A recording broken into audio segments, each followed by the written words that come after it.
Xaçmaz rayon sakini 34 yaşlı Səfər evli qadınla intim görüntülər əsasında şantajda ittiham olunub. İstintaqa görə o 2019-cu ildən etibarən TikTokda tanış olduğu Günellə intim münasibətlər zamanı çəkilən foto və videoları saxlayıb.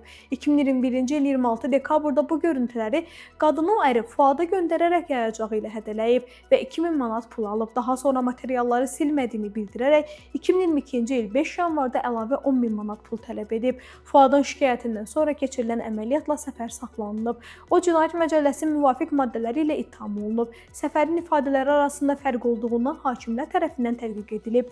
Restoranda inzibatçı işləyən Fuad isə arvadının ona xəyanət etməsini öyrəndikdən sonra sarsılıb. Buna baxmayaraq özünü itirməyi Günellə bu barədə danışıb.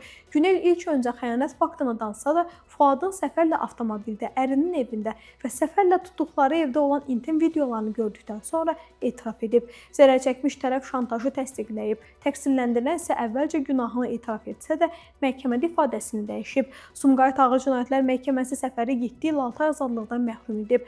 Apellyasiya şikayəti isə Sumqayıt Apellyasiya Məhkəməsi tərəfindən təmin olunmayıb. Qeyd edək ki, adları şərti verilib.